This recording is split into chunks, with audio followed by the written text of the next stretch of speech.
করণদিঘি বিধানসভা কেন্দ্রের টিএমসি প্রার্থী অভিষেক বন্দ্যোপাধ্যায়ের জনসভাতে উপচে পড়ল ভিড়। মঙ্গলবার উত্তর দিনাজপুর জেলার করণদিঘি কিষাণ মান্ডি মাঠে এই সভাটি আয়োজিত হয়। এদিন সকাল থেকেই এই হাই ভোল্টেজ সভাকে ঘিরে তৃণমূল কংগ্রেস নেতাকর্মীদের মধ্যে উৎসাহ ছিল চোখে পড়ার মতো।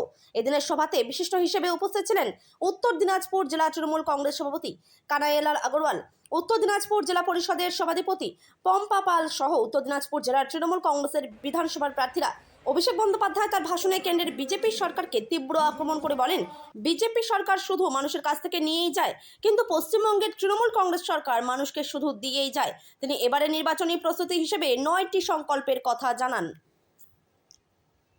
আজকে উপস্থিত হয়েছি এই সমাবেশে আমার পূর্ববর্তী বক্তা, দীর্ঘদিনের আমার সহকর্মী, সহযোদ্ধা, ভাতৃপতি গৌতম পাল সহ সভামঞ্চে উত্তর দিনাজপুর জেলা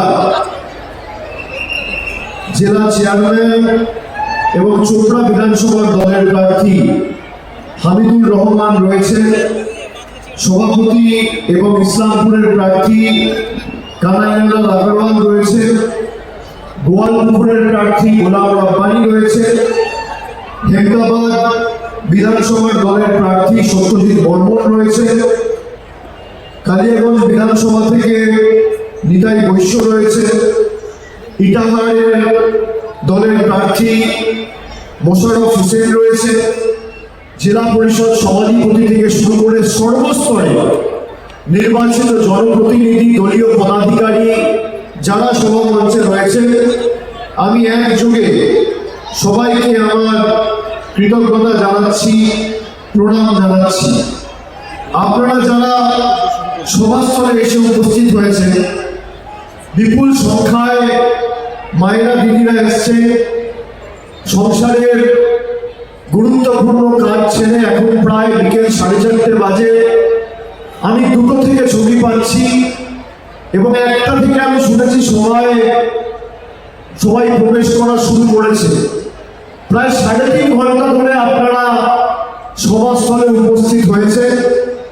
আমি আপনাদের নতমস্তকে নতজানু হয়ে আমার কৃতজ্ঞতা জানাই এবং যারা 3 ঘন্টা ধরে অপেক্ষা করে সভাস্থলে থাকে তারা শুধুমাত্র তৃণমূলের কথা শোনা বা আমাদের বক্তব্য শোনার জন্য আসেন না, আপনারা সিদ্ধান্ত নিয়ে আসেন যে কষ্ট হলেও, গরমের দাবদাহ বাড়লেও, ঝড় বৃষ্টি হলেও আগামী 23 তারিখ লাইনে দাঁড়িয়ে ভোটটা জোড়া ফুলেই দেবো। যে সংখ্যায় মানুষ আজকে সভাস্থলে উপস্থিত রয়েছে, আমি গৌতমকে জিজ্ঞেস করছিলাম যে কোন কোন বিধানসভা থেকে আজকে মূলত সবাই এখানে এসছে। আমাকে গৌতম বলল শুধু করণদিঘি বিধানসভা। যে সংখ্যায় মায়েরা, ভাইয়েরা, সহকর্মী, সহযোদ্ধা, সতীর্থ, অগ্রজ, প্রবীণ, নবীন সবাই উপস্থিত হয়েছে, যদি 23 তারিখ লাইনে দাঁড়িয়ে ভোটটা দেয় তাহলে বিজেপির জামানত বাজেয়াপ্ত হয়ে যাবে, খুঁজে পাওয়া যাবে না।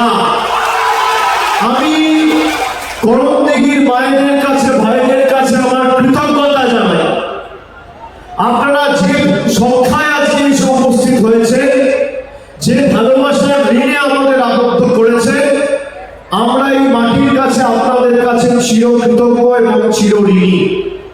2021 সালে আপনারা গৌতমকে জিতিয়েছিলেন, পরবর্তী নির্বাচনে 2024-এ আমরা এখানে আশানুরূপ বা প্রত্যাশিত ফল করিনি।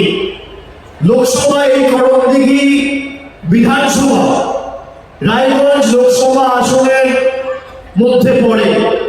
2014 সালে এখানে সিপিএম এর মোহাম্মদ সেলিম, 19 সালে বিজেপির দেবশ্রী চৌধুরী এবং 24 সালে আবার বিজেপির কার্তিক পালকে আপনারা জিতিয়েছে।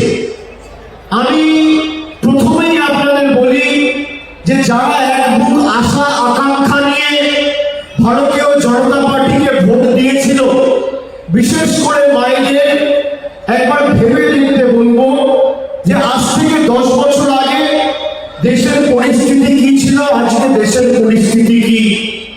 রান্নার গ্যাসের দাম 400 টাকা ছিল, আজকে 1000 টাকা। 50 টাকা পেট্রোল ছিল, আজকে 100 টাকা। 38 টাকা ডিজেল ছিল, আজকে 90 টাকা। রান্নার গ্যাসের দাম কি ছিল, আজকে কি। সর্ষের তেলের দাম কি ছিল, আজকে কি। গরুর দুধের দাম কি ছিল, আজকে কি। 27 টাকা 28 টাকা লিটার দুধ, আজকে 62-65 টাকা লিটার। চা পাতা 130 টাকা কেজি ছিল, আজকে 350-400 টাকা কেজি। একটা ডিমের দাম কি ছিল, 1 কেজি আটার দাম কি ছিল,